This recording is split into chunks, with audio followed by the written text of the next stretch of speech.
I'm Alberto Toscano, co-director of the center, and it's a real pleasure to have with us today Bruno Bosteels for the first of two lectures. The second will take place at this time on Thursday. It's a particular pleasure to have Bruno with us today because his work in many ways speaks both to the orientation and the themes that the center has tried to cover ever since its inception, but more particularly because this lecture comes on the back of 2 years of our research seminars that have sought to explore and map and analyze the field of critical theory in its more global or international sense, with a specific focus in last year's or this academic year's seminar and research seminar on the question of translation, and of translation in an ample sense, not just as a literary or professional activity, or simply in terms of the detranslations of well-known critical theorists, etc., but translation in a more ample sense that also brings with it the intellectual and political and ethical commitments that are quite evident in Bruno's ongoing work. Within the context of that research seminar, we also studied and discussed a number of authors, more specifically from at least one of the domains of Bruno's work, some of which will be touched on in the next two lectures, that is to say, Latin American critical thought and Latin American Marxism specifically. So it's just great to have Bruno with us, and for our discussion to resonate with some of the themes that we tried to explore. So Bruno is a professor in the Department of Latin American and Iberian Cultures and the Institute for Comparative Literature and Society at Columbia University. His previous books include But Use Politics, Marx and Freud in Latin America, and the Actuality of Communism, and just limiting ourselves to English, for Bruno has published a number of works in Spanish and for Latin American publishers as well. But he has three forthcoming books, one for Verso, Philosophies of Defeat, The Jargon of Finitude, a book on the Mexican Commune for Duke, some of which will be covered in the lectures that we'll be hearing, and a version of which exists in Spanish. And last but not least, a book forthcoming next year by the same title as today's lecture, The State and Insurrection, whose subtitle is New Interventions in Latin American Marxist Theory. And as is our practice in these annual philosophy lectures, at least since the third one in 2021, each of the lectures will feature a respondent. And we're very lucky to have with us Camila Vergara, who's Mary Sklodowska Curie Fellow at the University of Cambridge and the author of Systemic Corruption, Constitutional Ideas for an Anti-Oligarchic Republic, published by Princeton University Press in 2020. So the structure of the event will be that Bruno will deliver his lecture, followed by Camila's response and Bruno's remarks on that response, after which we will open the floor, so to speak, for your responses, or rather questions. And we would ask you, if at all possible, to write those questions in the chat, and within the bounds of reason, keep them relatively brief and to the point, so we can cover as much of the discussion as we can. And before I give over the floor to Bruno, I also wanted to say that the center will be hosting another event, this time in person at Senate House in London, with Babette Babich, who will be speaking on Gunther Anders and Jakob Taubes on political Gnosticism on the 19th of June. You can check the website for further details. That event is co-sponsored with Royal Holloway University of London Center for Continental Philosophy. So without further ado, I will pass the proverbial mic over to Bruno.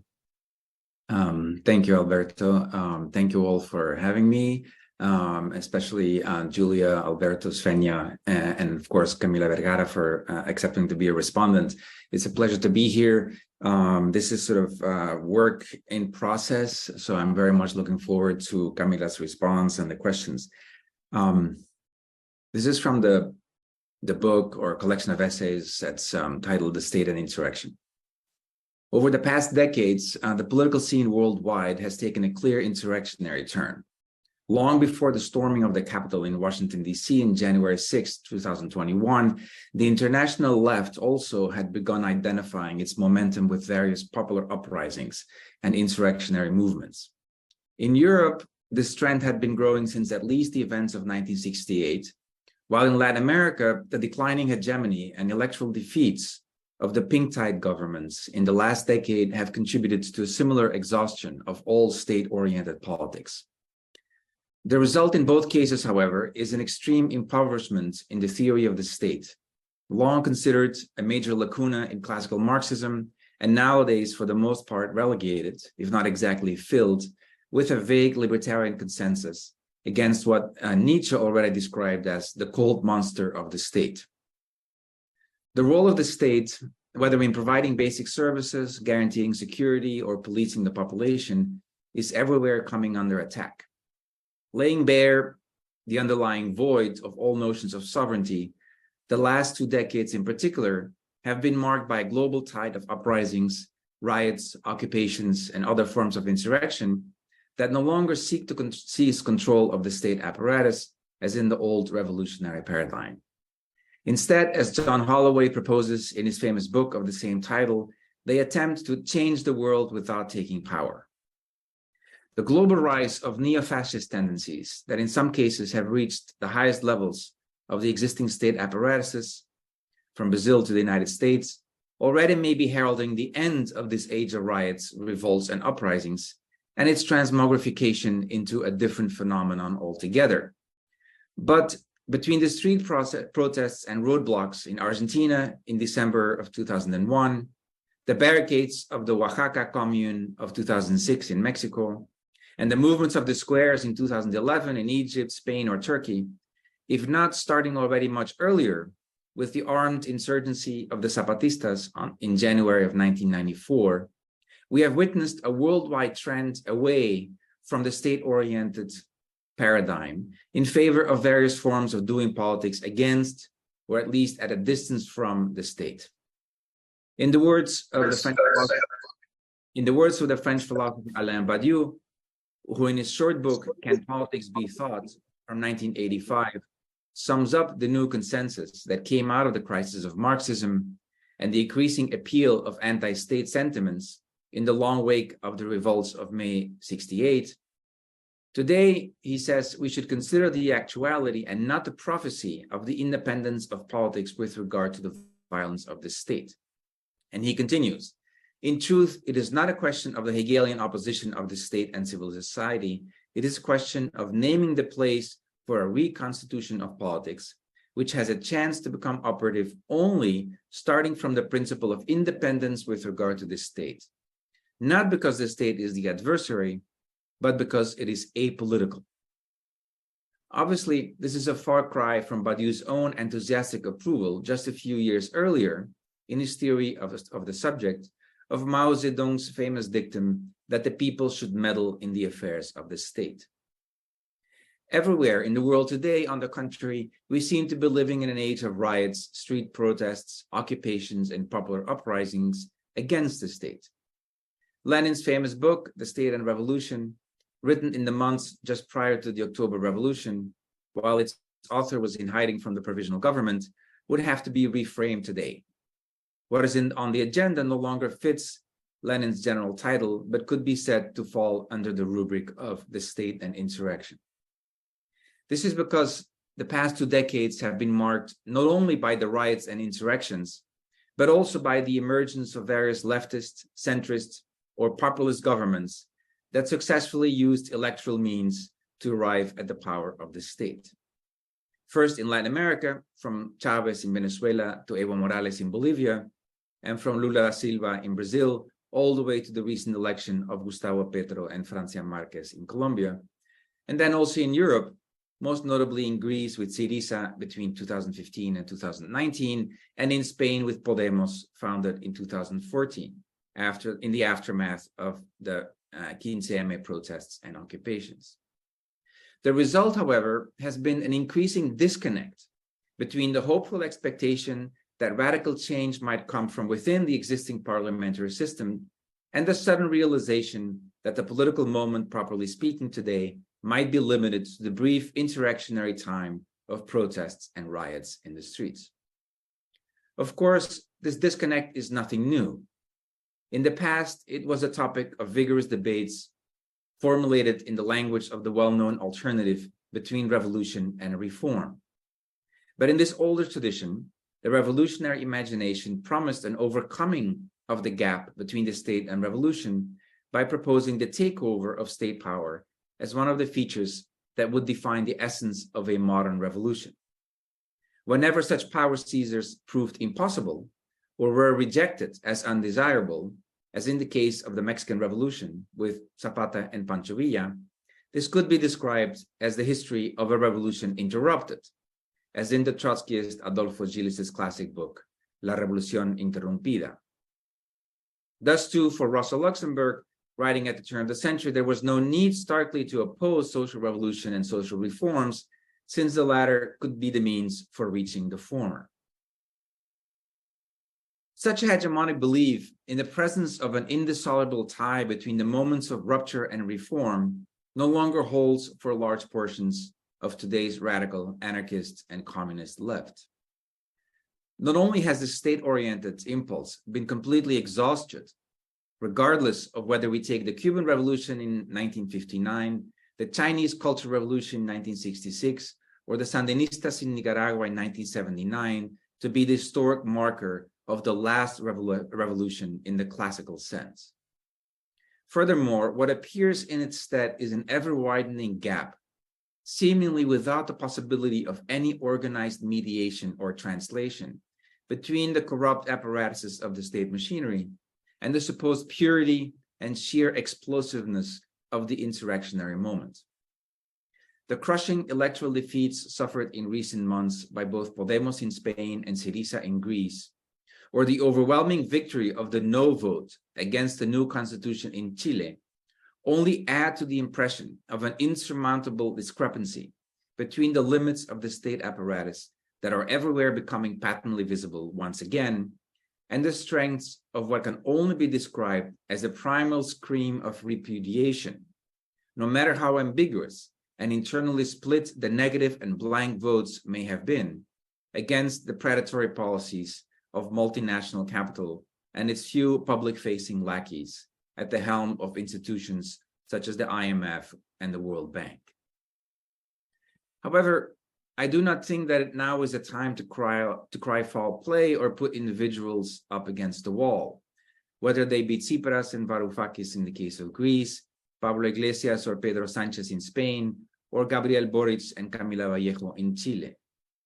For the problems at hand are not just personal but structural, with broad implications that are both political and theoretical. If the current moment turns out to have world historical significance, this ought to give us even more pause for reflection, to work out a long-term analysis of the present conjuncture, instead of indulging in facile moralistic condemnations and rhetorical grandstanding. Unless, of course, we are content merely to be talking to a select in-crowd of intellectuals who, by voicing their concerns only after the fact, like so many ambulance chasers, manage to consolidate their own position to the left of the official left, should we not rather try to analyze how we have arrived at this critical conjuncture and what, if anything, can be done about it if we take into account all its implications in the short term and in the long run?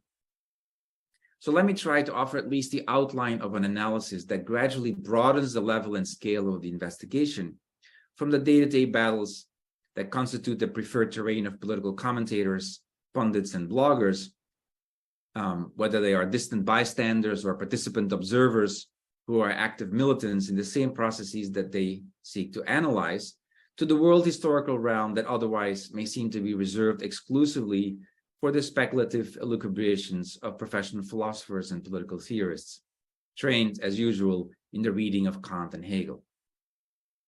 A first level at which the analysis of the present situation appears to be stuck involves questions over concrete tactics and strategies, both on the ground and at the upper echelons, where behind the scene the decisions continue to be made that change the course of entire nations. The recent no vote against the new Chilean constitution, for example, resembles in many ways the brief periods between the months of June and July of 2015 in Greece, that after the no vote saw a sudden upswing between two peculiar scenarios or modalities of commentary. The sour "I told you so" modality, with which leftists self-righteously reiterate their visceral abhorrence of all things social democratic, parliamentarian, or even moderately neo-Keynesian, and the manic flip sides of this first modality, which in one utopian what-if scenario after another seeks to redeem all tactical miscalculations as so many strokes of genius, only to be proven blatantly wrong the next day. Even when the pundits manage to stay clear of these extreme positions, the risk always looms large that the analysis of all the tactical missteps, the backtracking and betrayals, remains at the level of individual intentions and responsibilities, instead of focusing on the structural constraints within which all emancipatory politics today are forced to operate. This does not mean, of course, that we should either excuse the blatant mistakes or glorify the ruse of reason active behind the backs of individual leaders. But it does require that we take a step back from the presentist obsession with everyday tactics in order to take into account the medium to long-range view of the problems facing us today. In fact, as soon as we hear the quoted language phrased in terms of the alternatives of social democracy and revolutionary anti-capitalism, or of parliamentary electoralism and civil war, we already have left the realm of concrete tactics and enter into a much larger dialogue concerning the goals of the radical left, in particular as concerns the older arguments over what in the Marxist tradition is called the withering away of the state. Indeed, if there is one problematic that has emerged out of the past 2 decades, it is without a doubt the resurgence of the very question about the role of the state and its confrontation with various non-state or anti-state forms of politics, both violent and pacific, from new social movements to non-governmental organizations, and from paramilitary groups to anarcho-communist collectives. This problematic far exceeds the terms of the classical opposition between the state and civil society, or rather bourgeois civil society, that is what in the German tradition is known as bürgerliche Gesellschaft, whether in its Hegelian formulation or following its inversion in the early Marx. The risk involved in painting the current panorama in the black and white terms of state and anti-state options consists in ignoring the fact that the state does not exist. Instead of such an abstract universal, we must take stock of various geographically distinct and historically changing state forms, without falling in the opposite extreme of a nominalist particularism based on isolated singularities that would preclude all conceptual comparison. These are the concrete state forms that demand to be studied. Unfortunately, though, the specificity of various state forms is lost as much in classical Hobbesian or Hegelian or Weberian arguments in favor as in sweeping anarchist or autonomist or subaltern or post-hegemonic arguments against the state. Worse, today we also ought to recognize the extent to which, paradoxically, the anti-state position, whether militant or purely speculative, may very well be responsible for strengthening, as if by an irresistible rebound effect, the fantasy of the omnipotent power of the state that it seeks to undermine. That is, the power of the state as a separate, objective, and relatively autonomous excrescence located above or beyond the spaces of civil society. Already in 1977, in a devastating critique of then dominant theories of the state among sociologists and Marxists, such as Ralph Miliband and Nikos Poulantzas, the British political sociologist Philip Adams warns against the fetishization of the state. In sum, he wrote, the state is not the reality which stands behind the mask of political practice. It is itself the mask which prevents our seeing political practice as it is. And so, invoking the idea of the hidden violence of an omnipresent state always risks contributing to the concealment of these concrete political practices of the moment. Armies and prisons, for example, are all forceful enough, Adam continues, but it is their association with the idea of the state and the invocation of that idea that silences protests, excuses force, and convinces almost all of us that the fate of the victims is just and necessary. Only when that association is broken do real hidden powers emerge, and when they do, they are not the powers of the state, but of armies of liberation or repression, foreign governments, guerrilla movements, Soviets, juntas, parties, classes, and so on. At a time when, in a traumatic context such as the forced disappearance of 43 students of the rural teachers' college of Ayotzinapa in Mexico, there exists a general tendency to denounce the all-powerful hand of the corrupt state, as in the Spanish expression, fue el Estado. This warning is more urgent than ever. Let us not become the accomplices of the reification of the state at the very moment when the anti-state position is becoming consensual among well-meaning progressives, right-wing libertarians, and left-wing radicals alike. According to Abrams, even if we follow the example of Poulantzas and define the state as a social relation and not as a fixed set of apparatuses to be appropriated or lost, we still have not defined the specific role of the state in such struggles and relations, a role and specificity which require historical analysis much more than a general theory of the state, whether functionalist or structuralist.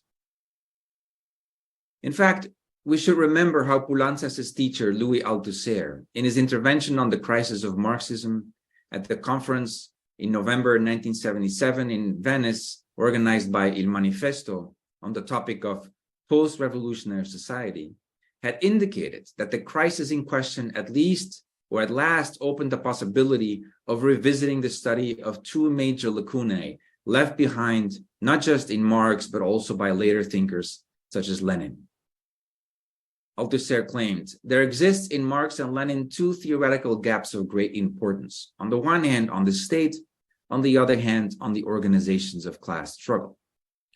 One could wonder, of course, what's left if those are the two great lacunae in Marxist theory, which are supposed to make up the bulk of what Marxism was meant to stand for.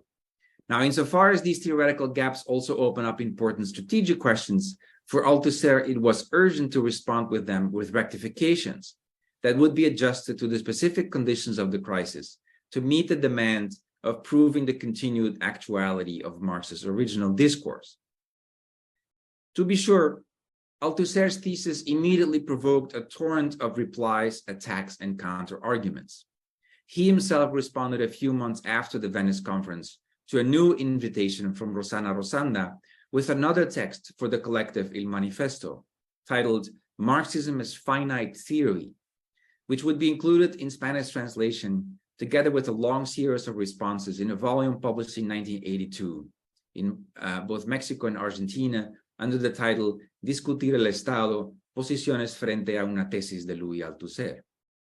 For the most part, though, a narrow emphasis on the coercive and ideological state apparatuses would feed back into the anti-statism that was rapidly becoming the new consensus among leftists in France and Italy, with common references ranging from Pierre Clastres' 1973 Society Against the State, all the way to Miguel Abensour's 1997 Democracy Against the State, Marx and the Machiavellian Moment. In Marxist terms, we might speak in this regard about the state and its other, whether it is called civil society, as per the tradition of classical political theory, or the commons, the commune, or the community, considering more recent anti-capitalist struggles and participatory forms of self-determination, as real opposites or truly actual extremes, wahre wirkliche Extreme, incapable of dialectical mediation or sublation into a higher unity. As the young Marx wrote in 1843 in his critique of Hegel's philosophy of right, actual extremes cannot be mediated with each other, precisely because they are actual extremes. But neither are they in need of mediation because they are opposed in essence. They have nothing in common with one another. They neither need nor complement one another. The one does not carry in its womb the yearning, the need, the anticipation of the other. This is, I would argue, the impasse in which we once again find ourselves. The state and insurrection as actual and real extremes that have nothing in common with one another, insofar as the one does not carry in its womb the yearning, the need, or the dialectical anticipation of the other. And yet, what is often forgotten in this theoretical debate is how and why, historically, we once again have become the contemporaries of Marx's youthful text on Hegel, or of his reading of the Paris Commune as a revolution against the state. When authors such as Abensour, Solange Mercier-Josat, Etienne Balibar, or Stathis Kouvelakis all return to this isolated image of a democratic Marx at a distance or against the state, can we simply translate and project such readings onto all other parts of the world as though they represented the truth at last discovered about the Marxist theory of the state? Is this rediscovery of a democratic Marx, the one who in 1843 spoke of true democracy, not the result of an undue generalization of the French and Italian disappointment with Mitterrand's socialism and Eurocommunism?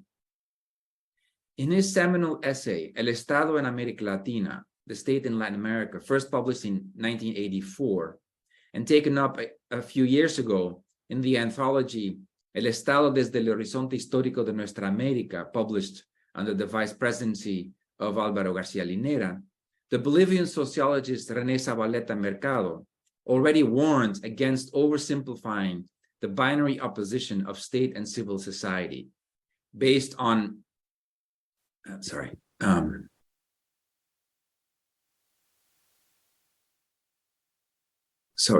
I lost it for a moment here. So warned against oversimplifying the binary opposition of state and civil society based on the limited experiences of the European left alone. Instead of glorifying or vilifying either pole, it would be better, he argues, to study this opposition as a social equation, ecuación social, with multiple degrees of integration and separation. For reasons, he says, that are particular to each case, there are equations in which society is more robust and active than the state, equations in which the state appears to pre-exist and dominate over society, at least during determinate periods of time, and systems in which there exists a relation of conformity or adjustment. This is a moment that Zabaleta describes as el óptimo, so the historical optimum of the conformity between civil society and state. In any case, he concludes, what is glaringly obvious is the arbitrariness of sustaining that any state-based moment is reactionary as much as it is arbitrary to sustain that any popular determination is progressive. To the contrary, in determinate instances, the only form of unity of the popular element is through the state. What may be surprising to some and irritating to others is that each of these orientations in the debate between autonomy and hegemony can be linked directly or indirectly to the legacy of Marx. If the old discussions over the withering away of the state are still relevant to understand the current situation, without indulging in philological scholasticism, it is because the fundamental and yet unresolved problem that we have inherited from the Communist Manifesto concerns precisely the possible transformations in the concept and nature of the state. We all know that regarding this symptomatic pressure point, Marx introduces an important self-criticism after the events of the Paris Commune of 1871. In the new preface for the 1872 German edition of the Communist Manifesto, the authors remain firm in the proud conviction that their original text was correct in its overall assessment. A little bit like Guy Debord later on would say that there's no need to change a single word in the Society of the Spectacle, even 20 years later. However, they also admit that the section in which they enumerate specific revolutionary measures would, and I quote, in many respects be very differently worded today, especially in view of the practical experience gained first in the February Revolution of 1848, and then still more in the Paris Commune, where the proletariat for the first time held political power for 2 whole months. In the words of the authors themselves, one thing especially was proved by the Commune, that is, that the working class cannot simply lay hold of the ready-made state machinery and wield it for its own purposes. This correction, of course, would form the cornerstone for Lenin's reformulations in the State and Revolution. Curiously, though, the dominant tendency in the reception of this self-critical lesson has been the opposite of Marx's and Engels's programmatic intention. After all, for the author of the Civil War in France, who is quoting from his own text, the Paris Commune represents nothing less than the momentary realization of the dictatorship of the proletariat. Instead of studying in what way the Paris Commune offered an instance of the state of a new type, however, the fate of this rectification in the second half of the 20th century, and even more so in the first 2 decades of the 21st, has consisted in gradually stressing the non-state aspect to the detriment of political power concentrated in the state. Not only when the latter serves the interests of capitalism, but also and perhaps especially when the state claims to be communist, socialist, or at a bare minimum, progressivist. Thus, in large part as a result, and by way of a diagnostic of the disasters of Stalinism and the frustrations of Eurocommunism, the lessons of the Paris Commune have come to be read as a premise for a radical anti-state form of politics, which more so than revolutionary, we should call insurrectionary. The outcome is what the German-born liberation theologist Franz Hinkelammert, in another study included in that volume, El Estado desde el Horizonte Histórico de Nuestra América, labels the metaphysical anti-statism that beginning in the 1990s, with the double crisis of Marxism and the Soviet Union as a catalyst, succeeded the state of military counterinsurgency that had been operative from the 1970s to the early 1980s in Latin America. Hinkelammert writes, thus appeared the metaphysical anti-statism of the last 2 decades, which is the other phase of a total affirmation of the market. This anti-statism dominates the current discussion about the state and has transformed itself into the leitmotif of the current worldview. However, paradoxically, this has not meant a transformation in the attitude toward the state itself. Rather, the monolithic under-theorization of the state remains intact in its inverted form as anti-statism. As the same author continues, this Manichaean negation of the state reveals a profound reverse statism. If we define statism as an attitude that claims to find in the action of the state the solution to all problems, then in this statism in reverse, we see the state inversely turned into the culprit of everything. The state continues to be everything, and the Manichaean negation has not changed the profoundly statist attitude toward the state. Now, as we saw, the predominance of this anti-statist and insurrectionary model also contains an implicit diagnostic about the legacy of the old paradigm of Marxist-Leninist inspiration, in which there was supposed to exist a line of continuity between the revolutionary uprising and the takeover of state power. It is precisely this supposition that, according to authors such as John Holloway, constitutes the principal error of all revolutionary theory today. In Holloway's own words, the state paradigm, that is, the assumption that the winning of state power is central to radical change, dominated not just the theory, but also the revolutionary experience throughout most of the 20th century. Not only the experience of the Soviet Union and China, but also the numerous national liberation and guerrilla movements of the 1960s and 70s. Yet, according to the author of Change the World Without Taking Power, this paradigm has now completely run its course. As he writes, if the state paradigm was the vehicle of hope for much of the century, it became more and more the assassin of hope as the century progressed. The apparent impossibility of the revolution at the beginning of the 21st century reflects in reality the historical failure of a particular concept of revolution, the concept that identified revolution with control of the state. When it is seen from this perspective of the crisis of Marxist-inspired politics centered on the state, the main problematic to be discerned today can be described in terms of the unresolved tension between the presumed electoral continuity and the actual political discontinuity, between mass mobilizations and popular insurrections on the one hand, and the centralized power of the existing state apparatuses and government agencies on the other. In recent years, this breach between insurrectionary action and state power, instead of closing, has only widened to the point of giving way to a veritable abyss, arguably with dire consequences for the processes of change currently underway, as we are seeing in Europe and the United States no less than in Latin America. Even the leftist, centrist, or populist governments of the pink tide would not have been able to escape the traps of corruption and co-optation, which according to the new consensus are inherent in the form of the state as such.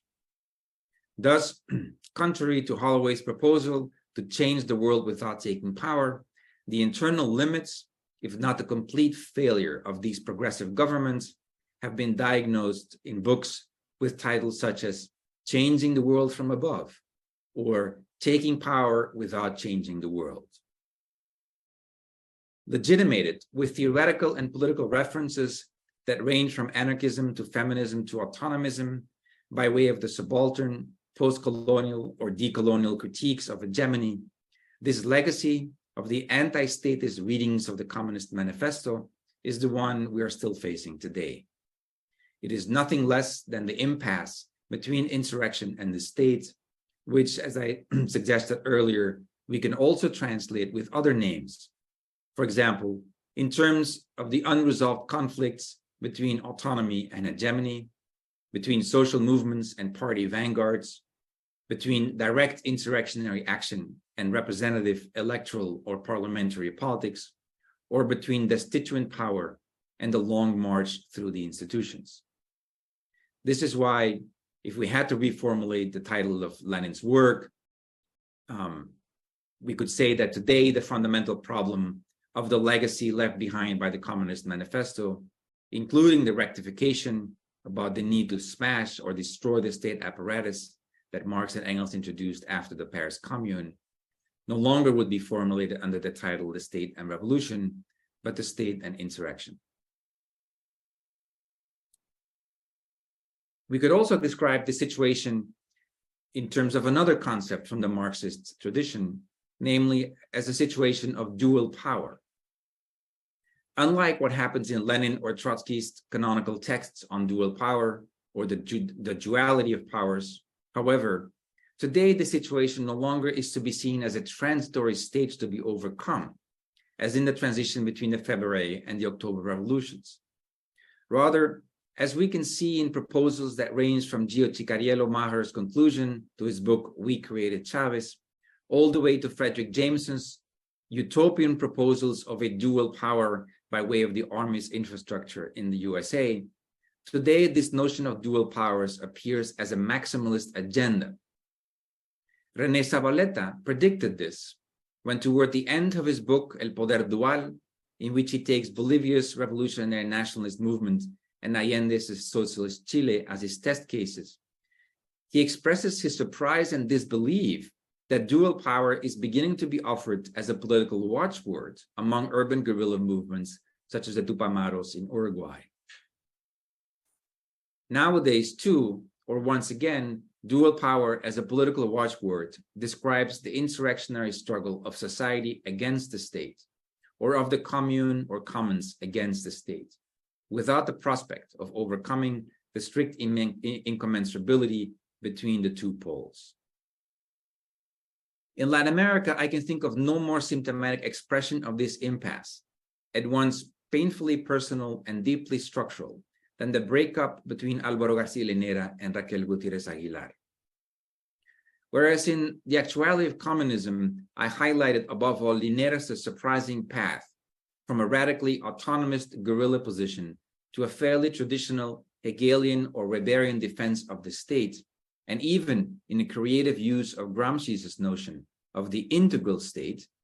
In the case of his ex-partner in arms, Raquel Gutierrez, we can witness the opposite trajectory, in which the critique of democratic centralism, combined with a feminist defense of the production and reproduction of the commons, leads to complete rejection of any and all state-oriented politics.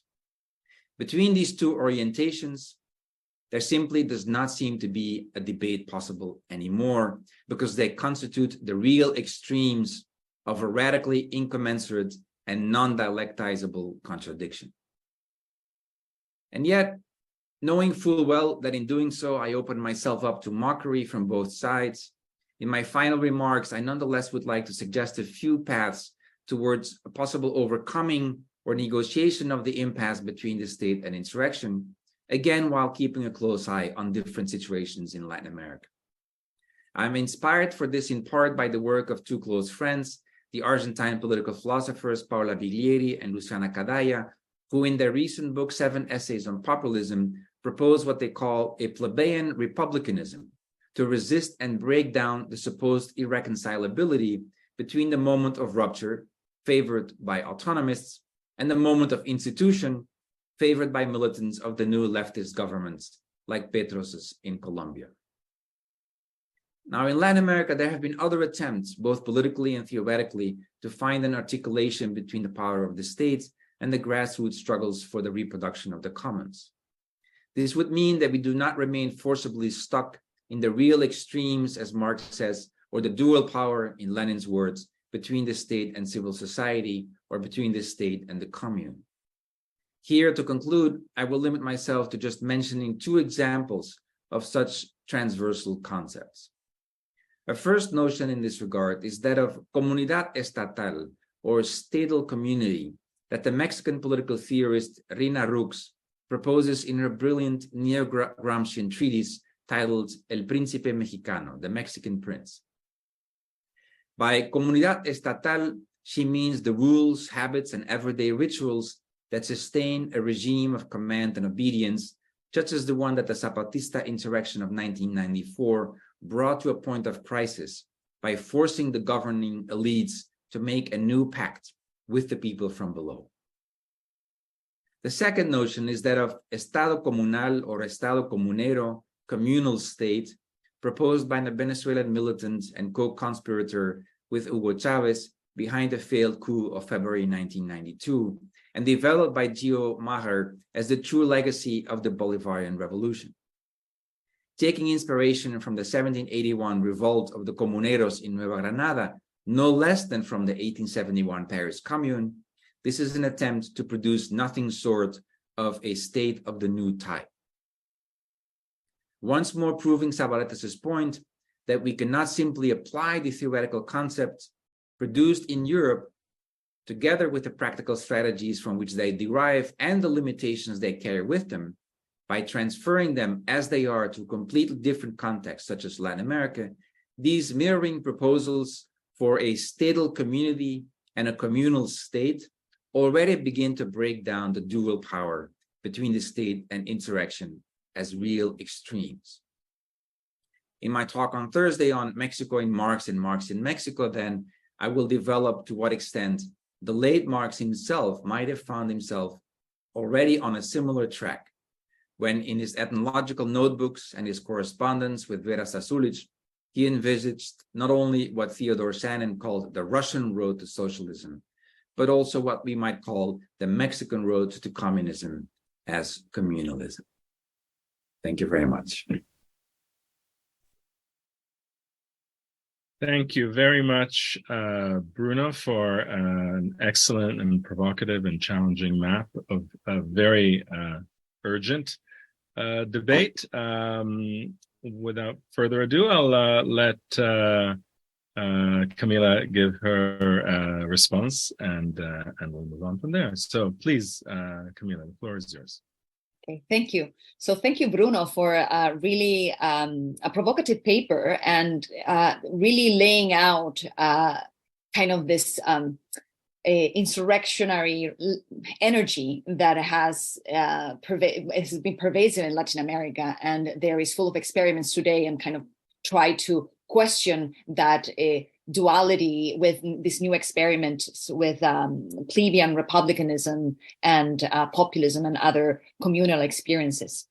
I agree with that, with the thrust of your thought very much, and my comments are more directed to finding more clarity and more sharpness in the conceptual distinctions, especially between insurrection and revolution.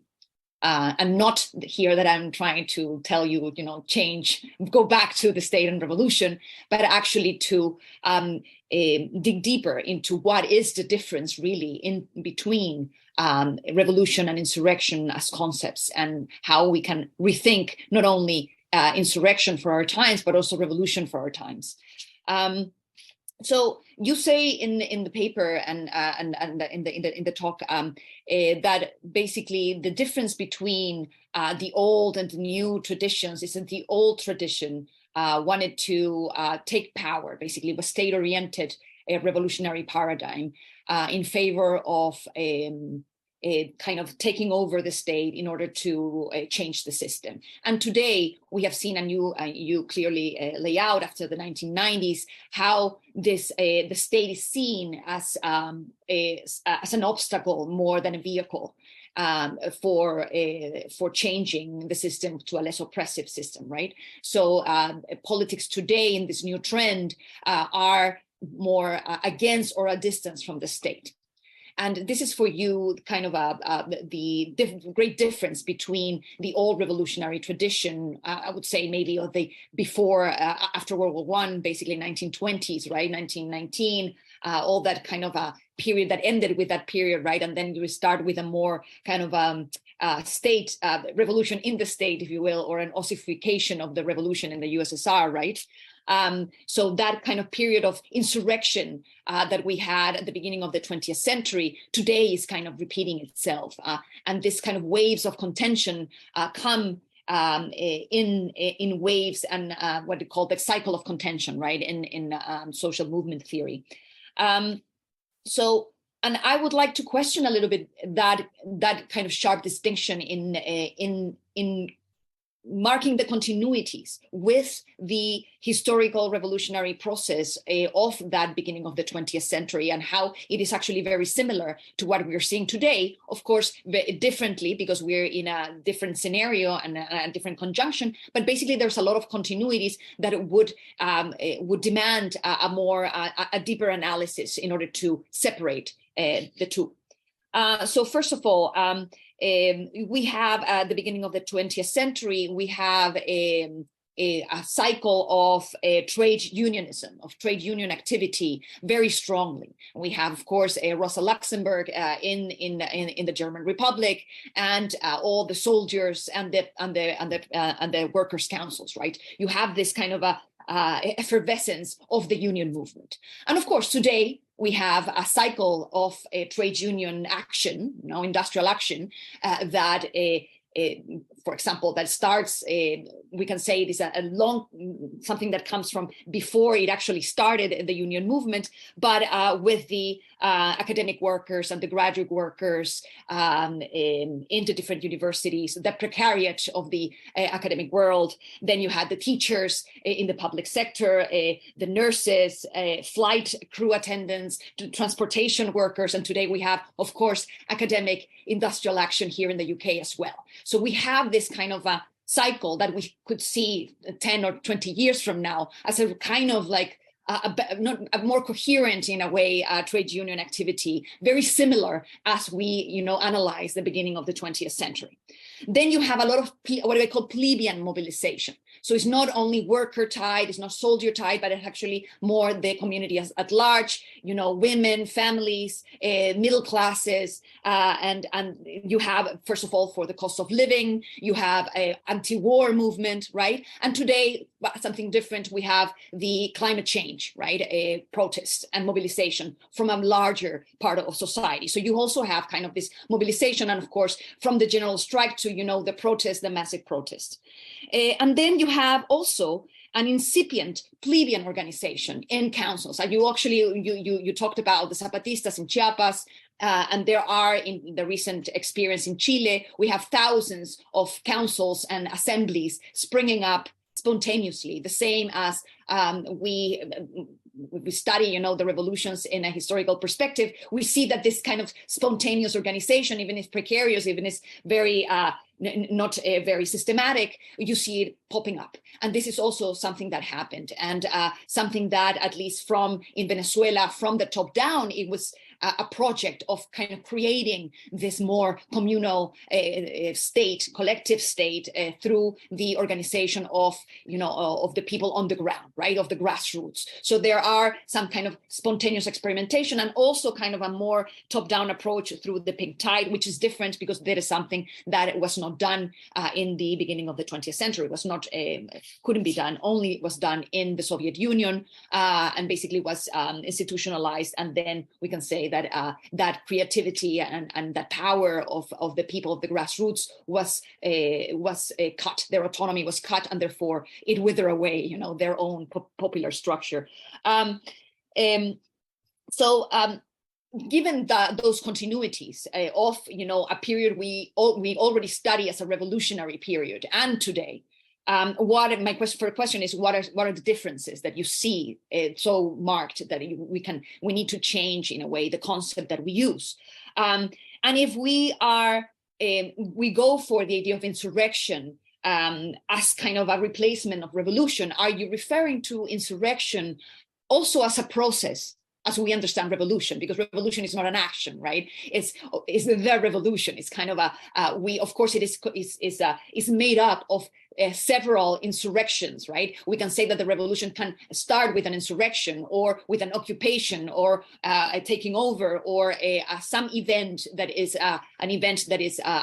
allows for identity formation and for collective action. But it is a collection of these different forms of insurrection, of these events that we maybe ex post facto call revolution, because this is one of my kind of questions in general when we talk about this revolutionary politics is time, right? That we always judge, we cannot judge something when it's really happening, right?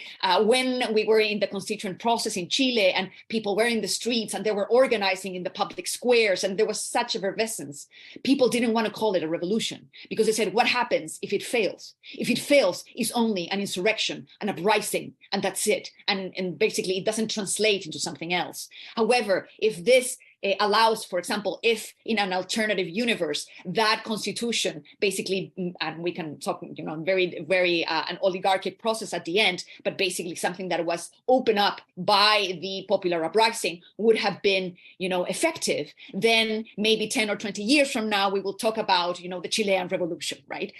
With a capital R. So it is not something that is just an insurrection, but is really something structural, right? So revolution as a process of changing the structure of society, more than just kind of expressing anger or organizing on the side, right? This is kind of like the two parts. And also connected to that, traditionally, revolution has been understood in a very normative way. At least by Hannah Arendt, and also Condorcet and others. A revolution is aimed at freedom. So at the freedom of the working classes, the oppressed, right, of the many. And this has been, at least in the, in the critical tradition and the plebeian tradition, it is always connected to liberty or freedom, right? However, insurrection is a more neutral concept. We have the January 6th insurrection. Is that aimed at freedom? Is that an event that would, if pursued, go to revolution? And this is another part of the question. If there's really an absolute difference between, a qualitatively difference between a revolution and insurrection, or we can think about revolution as a collection of insurrections as potentially becoming a revolution, or they're completely disconnected. How do you see that difference and that continuity within? So going back to the normativity of the concept, I think there is a tendency in theory and critical theory in general to extract the normativity out of concepts and being very neat with them in a way. There's kind of a trendy topic in theory, and I think we forget that revolution has been really the concept that has led the collective actions of people, the imaginations of people, and have always had an aim. Does insurrection for you also have an aim, or it can be used for oppressive aims? Or you're just talking about an emancipatory kind of insurrection? And if you do, then I think it needs more qualifying in a way in order not to be confused. And if you want to talk about insurrection as a more neutral concept, accommodating these two, this is also interesting, but it really needs more work in order to separate it, because we can say that, the insurrection of the silent majority in a way, in order to take over and repossess or redominate, would not amount never to, at least from the left perspective, to a revolution, but it could. Okay, as I was saying before the porn. Sorry. Okay, now I'm going to begin. So in addition to the difference between insurrection and revolution, I have other questions related to other parts of the presentation, of the talk. On the one hand, I think you're completely on point that the state is completely under theorized, but also you under theorize it in a way. You're a kind of part of, you're partaking in this by not kind of getting into really what is the state, because when we think about the state apparatus, are we talking about bureaucracy?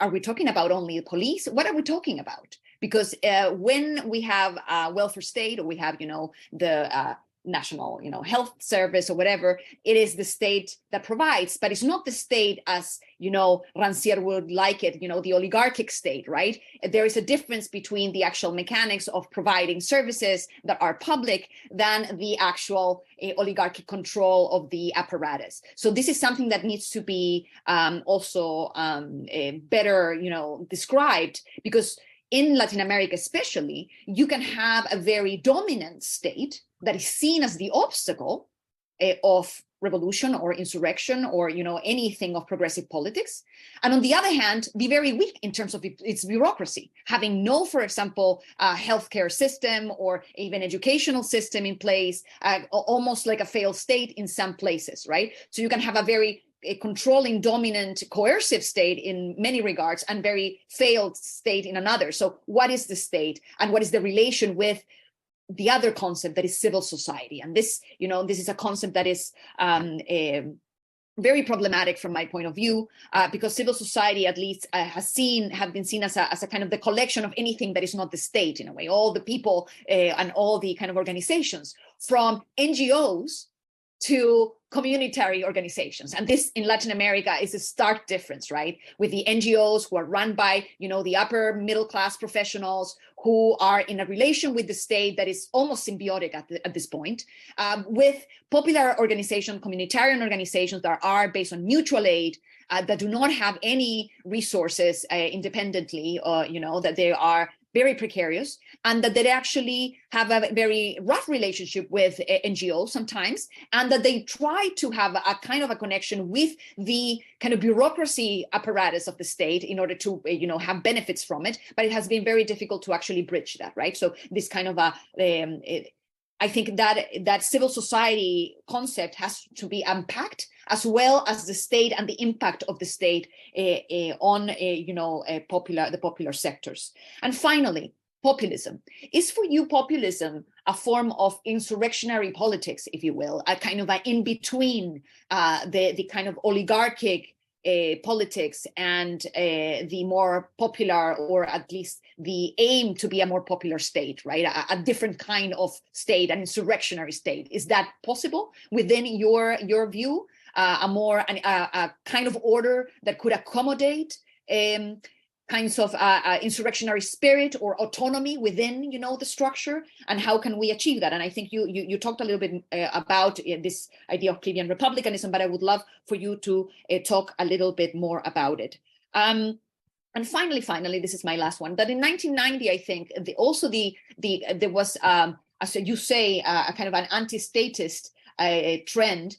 An embrace of the state, but also an embrace of liberal democracy as the only game in town. And this is very remarkable, because in a way, all leftist politics became, party politics. And part of the kind of the relation, this kind of distinction between the popular sectors or the community and the organizations on the ground and what we call the state is not really the state, it's the party system.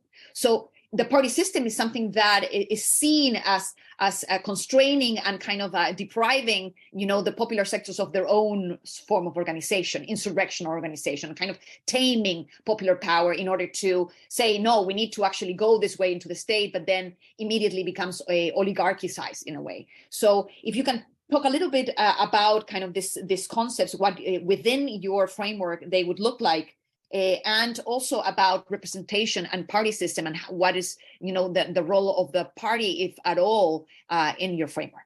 Thank you.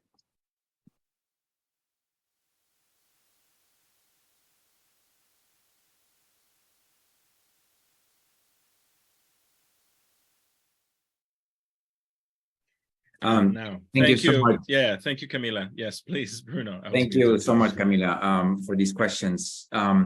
I think in about the first question of the differences, to be more specific or clarify that the differences between the insurrectionary model and the sort of classical revolutionary model. I think in what you said, you kind of symptomatically already lay bare the difficulty of defining these terms, precisely because when you speak, for example, about the Chilean estallido or explosion, as whether one could call that a revolution or not, and people are reluctant to call it a revolution because what if it doesn't translate in something else and remains sort of just an insurrection? I think this is precisely the place where this change that I'm talking about has been occurring, which is that people no longer want to subordinate insurrection to revolution as the thing into which it needs to be translated. So that we are no longer talking about things that are just insurrectionary events when they sort of are short-lived or purely explosive, momentary uprisings. The question is rather, into what can it be translated? And I think that the Mexican case is paradigmatic in this sense, because if somebody like Adolfo Gili, in a classical Marxist point of view, called it the interrupted revolution, it is because the Zapatistas and Villistas refused to take state power. So they only stayed for about 6 or 7 days in the state capital, and then sort of dispersed to the north and the south, never to meet again. And they left sort of the central state power vacant to be taken over by the Sonorense, new bourgeois elite. Gili, who was the teacher and the advisor for Rina Rux's thesis that would later become this book that I mentioned, El Príncipe Mexicano, later would talk about Lázaro Cárdenas's regime in the 1930s as the continuation of what was left interrupted. And so from this perspective, which I consider to be sort of the exemplary of the classical interpretation, revolutions start with a form of popular insurrection, and they need to be translated. They need to find transmissions belt in order to not only lead to a new constitution, but also a takeover of state power and overcome dual power as a transitory stage and not as the maximal goal of the insurrection. Today, in the line of thinking that is best formulated in John Holloway's book, this is exactly the interpretation of the revolution that has been thrown, set aside or cast away, because it subordinates the interpretation and the evaluation of the success or failure of an insurrectionary moment precisely in its capacity to inscribe some of its accomplishments or logros into lasting forms that usually have to pass through some form of state power, whether it's a constitution or the occupation of executive power, or today in electoral politics, gaining of seats, right? And sort of new laws or decisions in Supreme Courts and so on. So I think the question for clarification of the distinction between insurrection and revolution is difficult precisely because there is a refusal on the autonomist side to look for the state in general as the space of inscription of the accomplishments of the popular uprisings.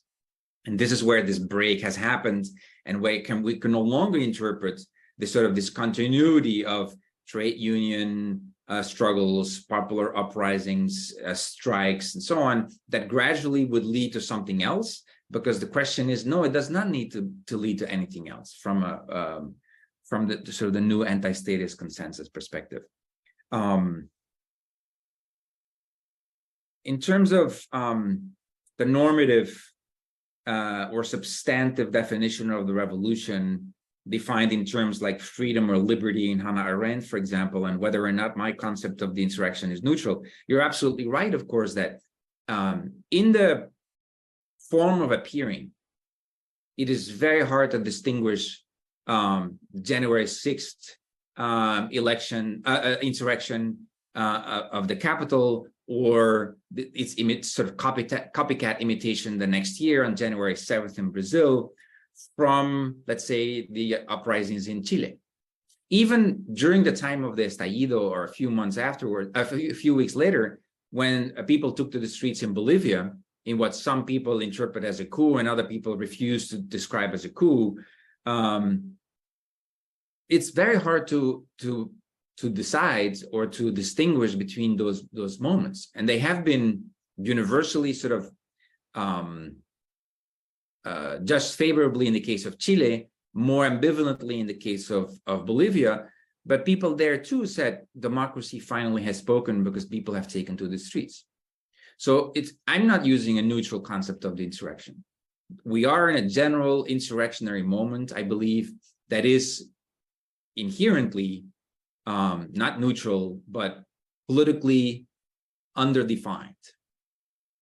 Because in and of its own, there is nothing that sort of gives a concrete content to an insurrectionary uprising or a protest. So I'm not sort of emptying these terms of their normativity in the name of sort of a trendy theory. I think we are precisely in a moment where we have not a formless, but a politically undefined multiplication of protest politics that both politically and theoretically are hard to interpret, because the norms or value systems according to which we could judge them are themselves part and parcel of the tradition that is being set aside after the disappointments that are historically very specific, but the disappointments with the common program of socialists and communists in France, and then Mitterrand's victory and his, sort of the experience of socialism in France or Eurocommunism in Italy, that sort of led, according to somebody like Zavaleta, to this more generalized anti-statist position that people everywhere in the world were adopting as the new truth about the state. Now, you mentioned that I am also under theorizing the state, and you're in a sense you're right about that, because I'm also turning into sort of a generic description in the names of apparatuses or government agencies. But again, I think when in the 1970s, people attempted, whether it was following Althusser's most anthologized essay, even though it's the least Althusserian essay, on ideological state apparatuses, or Foucault's new descriptions of capillary power or molecular power, or even the attempts beginning with Christine Bucci-Glucksmann in the 1970s to go back to Gramsci's theory of the integral state, no longer looking at it in the name of sort of the antinomies in Perry Anderson's canonical interpretation, but rather in the way that Peter Thomas would also reiterate this in his book on the Gramscian moment, that the main concept of Gramsci was really the integral state. But it also meant that it included both political society and civil society, and that therefore we could no longer simply rely on a sort of liberal democratic understanding of civil society as a space for new social movements that would no longer be trapped in the structures of co-optation of the state. In all those cases, whether it's Foucault's understanding of power knowledge formations and molecular capillary power extension, or Althusser's view of state apparatuses, both coercive and ideological, or Gramsci's integral state, this is where we get sort of this monolithic description in which the state is both very simple and very complex because it's everywhere. If you look, for example, at what you mentioned, Rancière, but if we look at how somebody like Alain Badiou defines the state, and he always plays on this very simple ambiguity of the state, both in the political sense and just in the state of affairs, of the state of a situation, there's only one sort of operation that for Badiou defines the state, which is the counting as one. So once we are in that kind of both all-encompassing and yet very simplified view of the state, this is what I refer to as the under-theorization of the state. And the disappointment or the frustration or the scorn for electoral politics aimed at minimal changes within the power structures of the state that we've seen in the 1990s, and especially in the last decade as a result of the failures, limitations, or shortcomings or electoral defeats of the pink tide governments in Latin America, they, from the Latin American point of view, have also fed into a similar all-encompassing view of the state as being omnipresent, and therefore, making the possibility for truly sort of emancipatory politics limited to these short-lived explosions of popular unrest. At the end, when I mentioned a few attempts to describe the presence, for example, of the state, not just within civil society, but in terms of what Rina Rux calls the statal community, it is also meant as an exercise to think of the state not only as this monolith, as the obstacle, as you say, rather than a vehicle for change, but also the presence of the state in everyday life, and that therefore, if there is a crisis of the state as a result of new political movements such as the Zapatista uprisings in 1994, this implies a breakdown of this dual power, this stark opposition between real extremes of the state and whatever we call the communal or popular moment of uprising. You asked about populism, if that's another in-between. I did quote Luciana and Paola Biglieri's book on 7 essays on populism. They define populism as inherently emancipatory. This is where I disagree with them, or I would have an argument with them that I believe it needs to be clarified in what way for them populism is emancipatory, because that sort of begs the question of what the criteria are for defining some form of political populism as emancipatory. They believe that it is either inherently emancipatory, and if it is not, it's just neo-fascism. So they would refuse the label populism for Bolsonaro or for Trump, because they believe those are just new forms of the oligarchic state. And I think your questions about the place of NGOs versus communitarian or popular organizations, the way in which the state is now so symbiotic with these this institutionalization, even co-optation of popular movements, and whether or not this is just an extension of an oligarchic elite that has been in control in many Latin American countries for a century and a half now. That's exactly the type of interpretation that needs to be specified for the different contexts, and that's what René Zabaleta Mercado is doing in his text on the state in Latin America.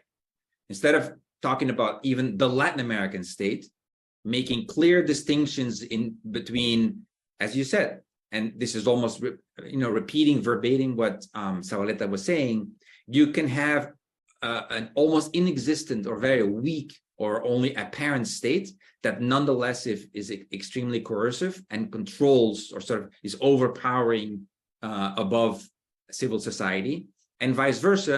You can have very strong civil societies that nonetheless have not formed the basis for a popular form of state power, right, or popular sovereignty at the level of the state.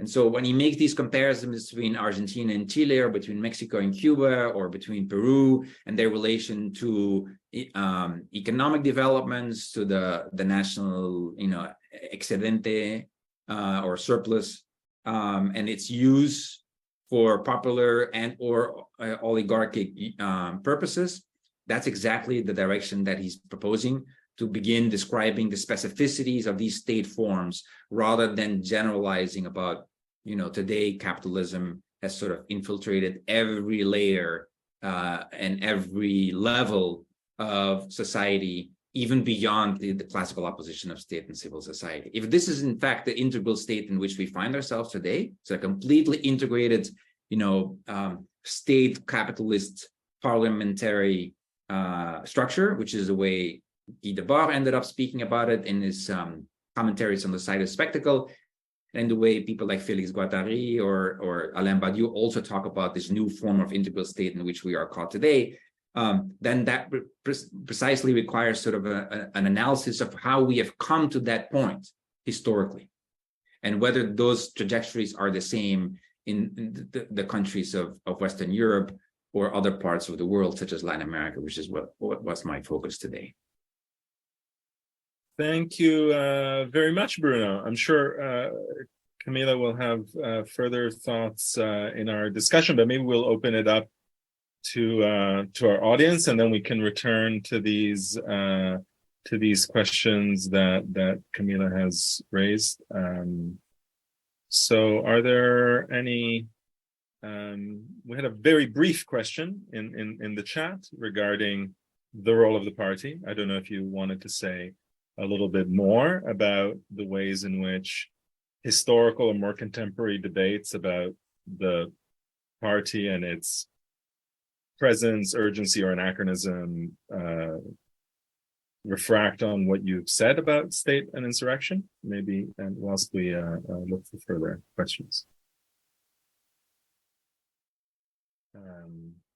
Yeah, I think, there's sort of two issues. One is the discussion about the role of the party, like internal to the Marxist tradition. And then the other aspect of this is what Camila was referring to, that in the 1990s, in part because of the new emphasis on civil society as opposed to the state, liberal democracy and the electoral party system was not universally, but widespread as the only game in town. And so I think you see not a simultaneous, but a confluence of the exhaustion of those two models, right? The exhaustion already from within the Marxist-Leninist tradition of the party vanguard structures. And on the other hand, a more general exhaustion of electoral politics having to be mediated through the party system, whether it's a two-party system or a more pluralist understanding of political parties. And I don't want to sort of be programmatic about that. But we know, of course, the arguments about how political parties have co-opted and weakened, or Camila was using another word, sort of appropriated the energy of popular uprisings. And this, the cases that I mentioned, sort of Syriza and Podemos, but we can also think about the MAS in Bolivia, or Frente Amplio in Uruguay, and so those are all cases that we know how to interpret as the moments of the co-optation, the attempted transmission belt, whereby the insurrectionary energy would somehow be channeled into institutional changes and maybe even constitutional reforms. And when those the results are not forthcoming from those attempts to translate and transmit the energy into something else that would make it more than an insurrection in the classical terminology, whenever that disappointment reemerges, which is almost unfailingly does, the same anti-statist position reiterates itself in terms of, what did you expect? I told you so. This was never going to work. And so this is the cycle in which we remain trapped. Unfortunately, what seems to happen is that whenever there's sort of an internal collapse and a self-criticism of these leftist attempts to translate popular protests and unrest into party politics, is that it's an ever more extreme version of the right that takes over. And that new, very often neo-fascist, right, which is also a global trend, has very clearly understood that they benefit from what they call the deconstruction of the administered state, right, which is sort of their perversion of the Marxist idea of the withering away of the state. And so we've seen it every time, whether it's in terms of healthcare, whether it's in terms of legalizing abortion. Even the most anti-statist popular protests and movements have sought to inscribe their accomplishments in laws or constitutional reforms. And therefore, they make demands on the state. And it's not very clear how else those changes could be inscribed in a lasting way. I think constitutional reform is certainly one way. In Mexico, after all, it took 70 years to destroy the accomplishments of the most radical wing of the Zapatistas that were still inscribed in the 1917 Constitution, which was far from, leftist, but nonetheless contained enough articles to allow for popular struggles to be able to rely on the Constitution. But with executive acts today, pretty much any accomplishment politically can be reversed, right? And so then the question is how to make this cycle of insurrectionary effervescence followed by sometimes electoral successes, followed by extreme frustration and disappointment, or even outrage at the way in which these popular demands are being shut down or narrowed down in a continuation of the old state forms, how to extend that cycle or how to keep that from repeating itself over and over again with ever more extreme forms of right-wing reactionary governments taking over. I was wondering maybe if following up on what you've just said and on Camila's remarks as well, whether one couldn't kind of focus on one of the tendencies, it seems to me theoretically, that's taken place historically, but maybe more recently as well, in the effort to try to cut across, right, these dichotomies that you've brought our attention to, has been to articulate a fairly expansive conception of institution that somehow seeks not to decide or define whether something is necessarily inside, right, or outside the state.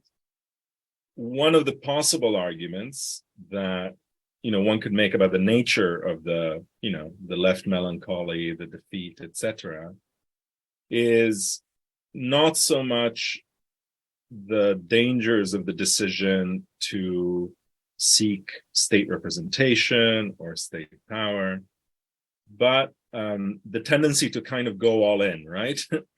Go all in. Also into the, and Camila brought this up earlier, the question of temporality, right? So to be entirely captive to the temporality of political representation, and not least, of course, the temporality of elections.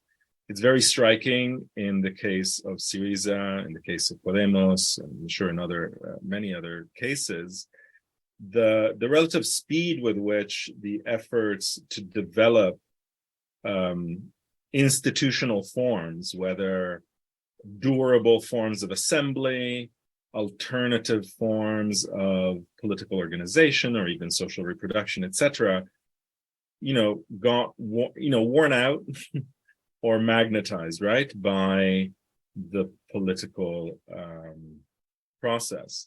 So I was wondering, to what extent the discussions around, you find this somehow also in more recent debates in French political philosophy, some of the works of Dardot and Laval, some of the works of Frédéric Lordon, like there's a kind of effort to encompass questions of the state within a broader thinking, right, of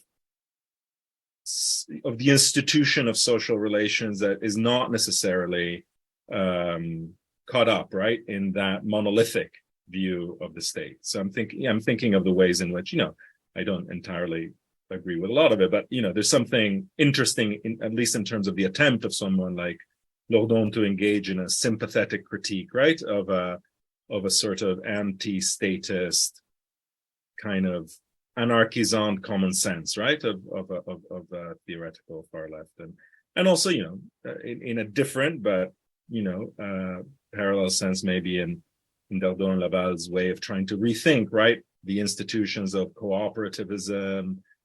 So I'm wondering what you make, right, of this kind of tendency and how you see your own thinking within that, perhaps also your own thinking of the commune, because I think when you mentioned the loss of the specificity of state forms, it's also the loss of the specificity of institutional forms, including ones that don't originate within Western European philosophical and political and institutional tradition of sovereignty, right? Just 2 days ago, completely by chance, there's apparently there's a TV series on democracy in Al Jazeera, right? And I don't know if you saw this one, but there was one about this municipality in Mexico, in Chelan, in Michoacan, right? And it was a quite interesting documentary. I think its population, 20,000. The city was experiencing, massive interventions from loggers linked to the narco cartels, et cetera, et cetera. And the whole documentary was about their using the provisions for indigenous self-representation in the Mexican Constitution, their abolition of political parties and of elections from their municipality, right? And the drawing on other, some of them indigenous, some of them revived or reinvented state forms.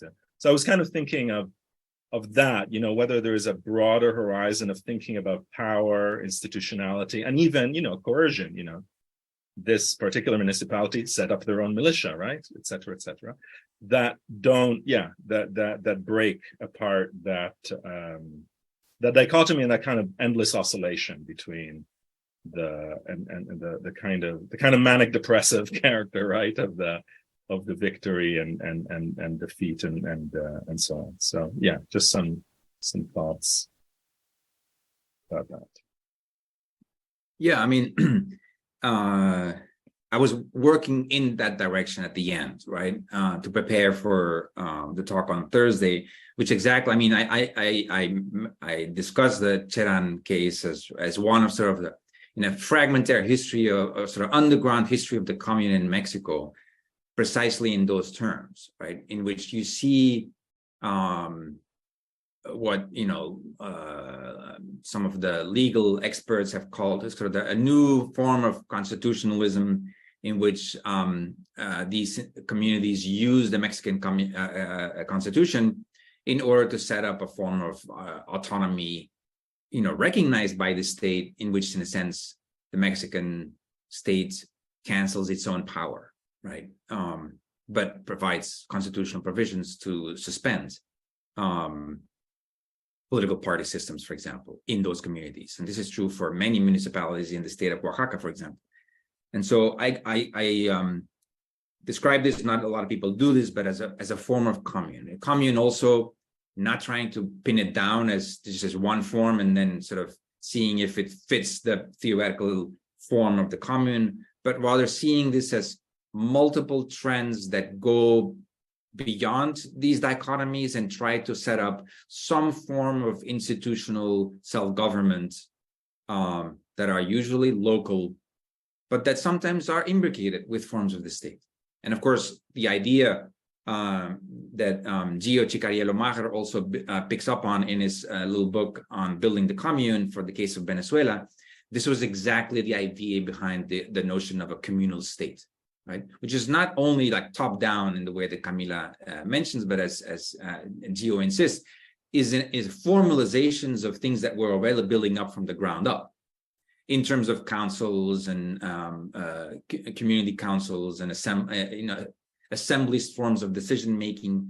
And there's a long-standing tradition for this that, in a sense, cuts through some of the European theorizations of the state form that develop out of mainly Hegel's formulations of state and civil society, because there is a tradition of many centuries of such communal forms of self-organization that are at least as important for a case like Mexico as what now also activists and political theorists in Latin America decry as sort of the dominance of a European state form that would be foreign to the indigenous self-understanding of originary or pueblos originarios in Latin America.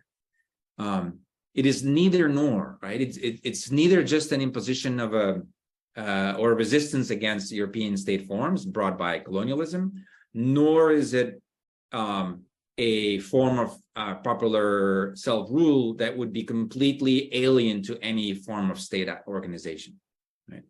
And it's in that direction that I wanted to point the conclusion of my talk by insisting in these sort of weird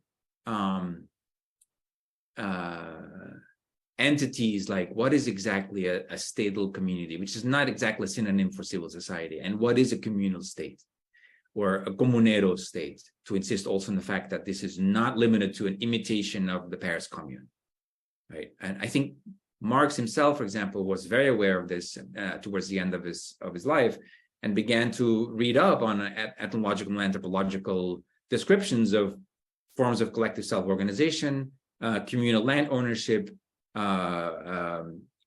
inheritance of authority,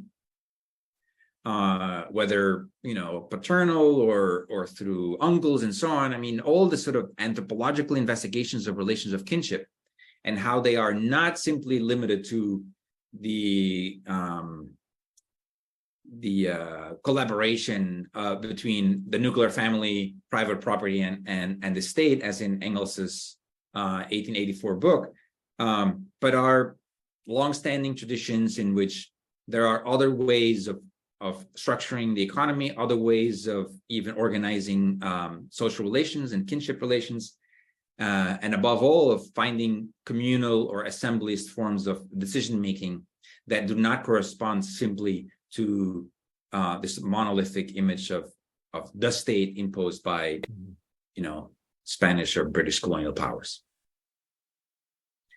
Great, thank you, Bruno. Just a reminder to everybody, so if you have questions, please write them into the chat. We have one which you can probably see also, Bruno, from Kanakis Leledakis, about the distinction between academic theorization of the state and contemporary movements' relation to the state, and how we deal with that, right? So I wonder if you had any comments on that front. Yeah, I think that's a very important point about the distinction between sort of academic theorizations of the state and what the way in which contemporary movements act in relation to the state, and that we should, always consider the first when we discuss questions about the second. I mean, Zavaleta, who for me is sort of a key figure, including in the way in which the interpretations of Zavaleta's work have shifted over the last, let's say, 2 or 3 decades. He was a key figure for the group, it was called La Comuna, when they were still united, and that included people like Luis Tapia or Raquel Gutierrez, Oki Vega, and Álvaro Garcilenera, before they sort of went their split ways in this sort of, the real extremes of state and insurrection. They were reading, Zavaleta's theory of the state, of the multiple state forms in Latin America very closely. And at one point, Zavaleta repeats, based on a principle that sort of serves him as a methodological guideline throughout all of his writings, which is that the knowledge that we have of any given society is only ever the result of the actual popular movements that are taking place. And therefore, when we have a narrow theory of the state, that is in a sense a sign of the weakness of popular organization. He goes so far as to say that when the Bolivian popular workers' movement was capable of thinking about, changing the state form, that was an expression of the strength of the working class movement.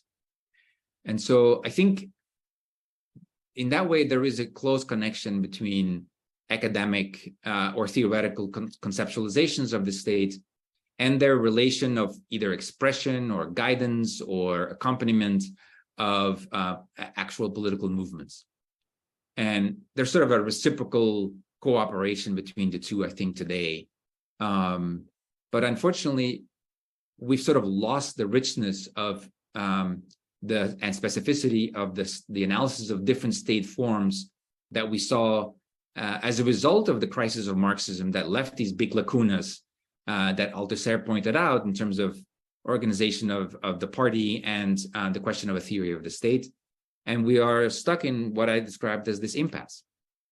And so it was in a call not so much to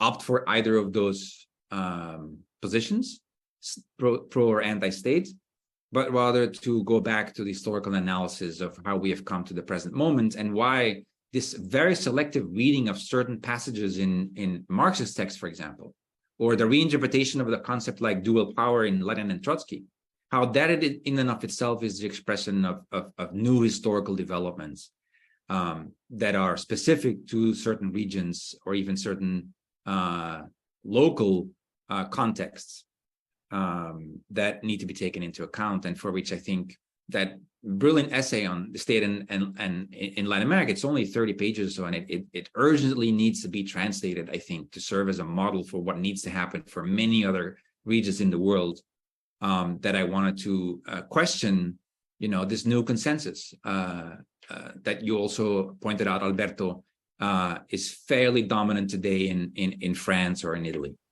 Mm-hmm. Maybe just because it follows up actually on your comments, I wonder if you wanted to say something about Aaron Shooter's comment regarding the relationship to between your arguments and the colonial indigenous critiques of the state, and how and to what extent in this work you're engaging with those debates in particular. Yeah, I mean, that's a good point. There is, of course, today, whether it's in Bolivia or Ecuador or Mexico or Colombia or Chile, another confluence between anarchist libertarian traditions and indigenous traditions, even though very often that would not be the right word to talk about these orientations, because indigenism is very often associated with state-promoted projects of co-optation and sort of cultural appropriation and control of the pueblos originarios in Latin America. To give an example, Yasnaya Aguilar Gil, a Mije intellectual and linguist by training, has written, there's two versions of this. One is un nosotros or nosotres sin Estado, a we without a state. And she insists that the state form is a foreign imposition, that in a place such as Mesoamerica, we have many or plural nations that knew no state form. And so there is one orientation that suggests that the state was a joint imposition of the colonial powers, and that therefore a resistance of the state goes hand in hand with the defense of self-determination, the rights of self-determination of these indigenous nations or peoples or pueblos. But she goes on to make an interesting sort of programmatic set of recommendations, which is to take over or steal some of the functions that today are supposed to be provided by the state. Some of the same aspects that Camila was mentioning, whether it's education, healthcare, systems of communitarian justice, and the law, and that therefore from within a communal type of self-government, it's not a question of simply leaving the state powers outside of these communitarian or council structures, but rather of making them one's own or appropriating them.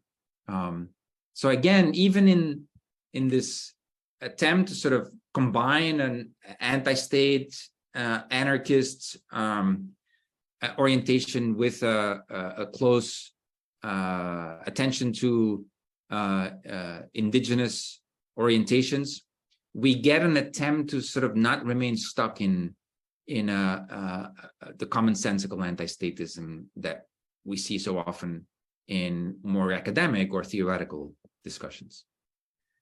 So yes, that definitely one of the items I think that is foremost on the agenda, to somehow understand and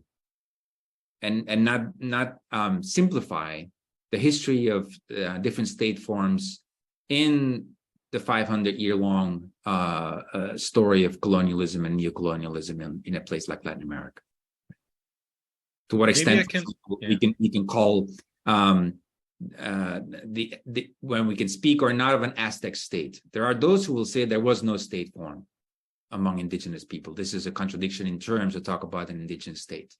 Jose Rabasa, for example, in his book Peoples Without History, makes that argument, and that therefore everything that was being proposed in Ecuador or Bolivia is bound to fail from the start, because it tries to reconcile two irreconcilable forms of organizing collective life, which is the state form and the communitarian indigenous form. And so again, it's not a question of convincing, the other side. There's simply no debate possible between those extremes. Maybe I'll ask Camila if she wants to comment on some of the, Svenja, if you can unmute, because I think, yeah, great. If you wanted to come in and comment or make any remarks regarding the discussion we've had, because it also interleaved with some of your own comments in Bruno's paper. Yes, I wanted to actually touch on one of the questions in the chat about the party, because this is part of the anti-state trend and kind of like push from below to kind of avoid the state or going against the state or building alternative structures. I think it is, as Bruno was saying before, is completely related to electoral politics. And of course, how are you going to, the anarchists in general, like in history, have tried to basically build alternative structures, right? We have, from the economics perspective, for example, cooperatives and other forms that try to challenge the way the market is organized and the production matrix is organized. However, it is very precarious, and they tend to be swallowed by, the system, because it is a system that has another logic, if you will. And these alternative structures are very, very precarious and very fragile. What I have seen, at least from the Chilean perspective, and I think another concept that hasn't been, brought up in the conversation, but I think it is crucial, is that of legitimacy. And the authority of the system itself, right? That we are in the crisis of, representative democracy, the crisis of capitalism, the crisis of, climate, all kinds of crises that show us that the system as we know it is really crumbling in the sense of the trust that people have in the system, right? So in a way, we see in Latin America as a kind of a place, the most unequal region in the world, right? That we have this kind of like, we can see the conflict between civil society or the people and the state more clearly. There are also attempts to basically take over and participate in electoral politics. However, that try to engage and create a different kind of party have been very, very difficult. And I would say that I am here with Rosa Luxemburg and in between this revolutionary politics against the idea of the vanguard party as kind of the leading the revolution, as is always kind of seen, but more as a kind of enabler, as Bruno was saying, as the Venezuelan state tried to kind of systematize and institutionalize something that already was there, right? Tried to enable popular power from below in an autonomous manner. And this is kind of like the problem, right? Because the same as the Soviets, the Venezuelan state also kind of tried to co-opt its own, communitary organizations, because basically it is how the party and the system works, right? So if we think about the parties as an organization, and of course, if it's an organization is part of the iron law of oligarchy, any party will eventually become an oligarchic machine in a way. So we cannot just kind of like put our bet there. We're going to try to do something else. We do an alternative society, or we create an alternative party. And this is something that in Chile has been many of the organizations are trying to come together to understand a different kind of party that is not based on hierarchy, because the electoral system is a system inherently hierarchical. That basically the horizontal organization of communities have no place in a way. And how to transform a party structure into a horizontal structure that it is the kind of delegate power of communitary organizations, and not kind of a splinter or a kind of an abstraction of the movement, as it happened, as an abstraction, I'm saying, as political project that comes out of the movement, as it happened with Podemos, for example, in Spain. Like it was the Indignados movement, and it was kind of decentralized, and then Podemos kind of capitalizes on that and becomes the party of that movement without being the party of that movement, right? So it's completely detached. So how can we keep the attachment to the party and kind of intervening it? Because the only way to hack the system, if you will, is to introduce like a foreign object, if you will, a foreign organization that can actually steer around the power structure. If we just put our energy into another form of leftist politics, that is another party that is very similar to the other, but is basically better in terms of leaders, we are back in the same, circle that Bruno was saying before, that basically we have this organization, incipient organization, then it gets kind of channeled into electoral politics, and then it dies, right? Or basically if it's not channeled through electoral politics, it also dies, or it is only living in a very precarious situation, right? That is always kind of in tension, and it's now we see with the Zapatistas, which is the longest basically experiment in communitary politics, that are under attack today by a federal government that is from the left, right? So we have these problems of even the parties on the left, because they're part of the structure, are really very hostile to communitary organizations. And here, as something that happened in actually real, politics in Chile, when we were discussing with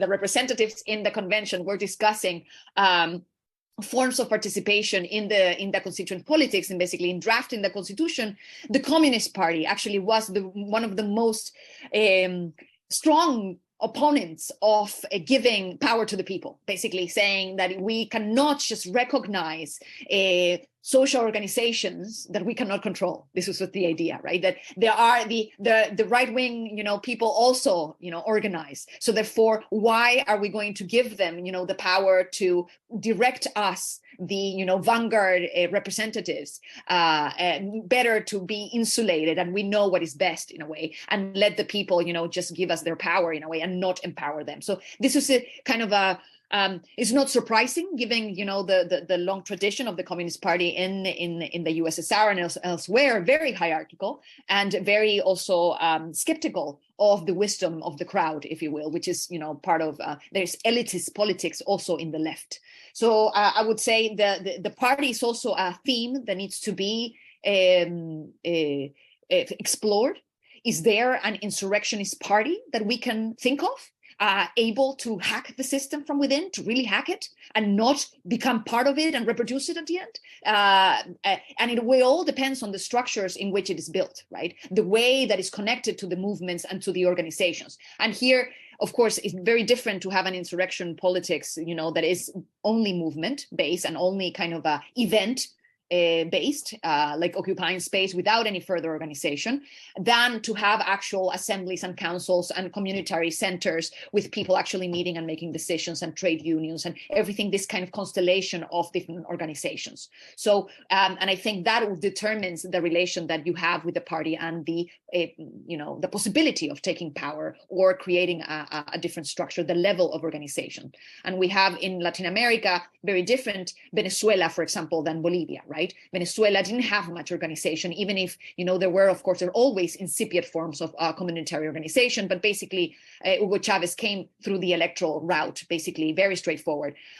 In Bolivia, you had, the Cocalero movements, you have indigenous peoples with their own organizations on the ground. And that makes it very different, the relation of those civil society organized with the state and the party, right? How the short leash that they have on their own party vis-a-vis a society in which there's not much organization, and the power and the party becomes very overwhelming and kind of directing collective action. And of course, very different the kind of the advice for the first world and then the global south in a way, in ways of how to organize and think about the party. But I think the oligarchization of parties in general, and the kind of the problem with voting and what is the vote at the end, this is something that we need to think about more. The turnout, for example, has been a kind of a marker of the level of engagement and the legitimacy of the system in the global north. In the global south now, with Chile marking the lead, now we're going back to mandatory voting because people were not voting. So people were not engaging with the system, so we forced them to vote. And now basically the abstention, even if you're mandated, or the avoiding of the vote, is part of the protest, the way of people protesting a system that they believe is illegitimate and they're forced to partake in. Right. So in the last election for the new constituent process in Chile, which is a really fake, a farce of a project of a process, there was 17% of the vote was void. This is incredible for like any measurement of political science in a way. And we had a 20% abstention in a system that you're mandated to vote, or you are charged a fee that is equal to a third of the minimum wage, basically. So it was really a defiant. And of course, the media didn't read it like that. The parties didn't read it like that. They read it as noise. However, the people on the ground and this anti-statist, tendency, as Bruno was saying, they basically reading it as a form of power, of empowerment, empowerment, of denying, of withdrawing, another way to strike in a way, while the representatives, the left-wing representatives, want to force you to vote because they want this captive audience and the system to go on, right? So this would be my kind of long comment on the party. Thank you very much, Camila. And I think we, unless there are others, we have one last question from Svenja, which you can also, as you're the only one who can unmute herself, you have the power. I should abuse my power. Yeah. I tried to write it and then I thought it was really badly written, so I'm glad. I don't know if it will get it. But yeah, I'm interested in a way in, I suppose, the Hegelian undercurrent or legacy that might influence this problem that you've isolated so clearly, Bruno, and the way in which it kind of traverses really the different moments of this debate around state and revolutionary or insurrectionary politics. And the question specifically I wanted to ask you is about this moment that kind of comes after Althusser and goes into the state debate kind of in the French and then in the British camp with Simon Clarke and Miliband and the ones you mentioned earlier, and whether there is maybe in this oversimplification of the state versus society opposition that either is kind of, there is a suggestion, of course, we need to complexify, we need to understand the way that class struggle enters into the state, and so on. So there are ways in which this debate seems to suggest that, we have to go radically beyond the early Marx diagnosis and the Hegelian kind of separation between state and civil society. But then in another way, I started to wonder while you were talking, maybe that's precisely what they didn't do, or what they didn't do in that debate properly, in the way of maybe missing the lessons of the later Marx and precisely his critique of political economy, and the way in which that seems to suggest that actually we need to properly kind of de-autonomize our understanding of politics and much more radically maybe decenter our understanding of politics from the state as one of the institutions in which, of course, politics happens, but really only one institution. So yeah, I just was wondering your reflection on this kind of, the Hegelian legacy kind of infiltrating these different also Marxist debates around the question of the state versus society. Yeah, I think the two are connected, right? The two issues about the legacy of the state civil society paradigm and the question of the place of the economy. And this is also very clear in Zabaletas's essay or paper on the state in Latin America, which is when he talks about what he calls the social equation, he still uses the term civil society and state, but it sort of runs counter to any linear or transitive or a deterministic interpretation of that relation based on Marx's inversion of Hegel, right? And he gives different examples of Latin American nation states that make this equation much more complex. And so it's not the case that an insufficiently developed civil society, for example, produces a kind of Bonapartist dictatorial political state automatically. It's also not the case that a weak civil society or a strong civil society necessarily leads to a state that is open to infiltration from the popular classes. So he, with different examples, he sort of tries to question these relations of causality, both conceptually between civil society and state, and the question about base and superstructure in the classical Marxist sense. And it's sort of an attempt to think not only according to multilinear forms of causality, but also create a greater understanding of the historical diversity in which a similar process globally, such as the imposition of colonialism and capitalism in Latin America, nonetheless has followed different tracks. And that a very strong economy, for example, based on an economic surplus of guano in Peru, nonetheless not leading to a strong state, as opposed to copper and in Chile, for example, right? And so I think those two questions about the role of political economy and the classical text by the so-called mature Marx, and the political theoretical questions about the definition of the state, I think, need to be submitted to a simultaneous, if not a critique, then at least historical analysis. Right? So I totally agree with that. And again, the result of the under-theorization of the state in debates that have come out of the late 1970s has sort of led to the equation that not only is the state everywhere, but the state is always already capitalist, right? And that therefore, as soon as you're on that terrain, which is today to say everywhere, there is nothing further to be said about that, right? And so this is why it's sort of surprising that you see this sudden flip over. How in Theory of the Subject, for example, Alain Badiou will still say, Marxism can be defined as the articulation of masses, classes, and state through the form of the party. And 3 years later, which also involves the breakup of his political organization, precisely on this question of the role of the party, he says the state is apolitical.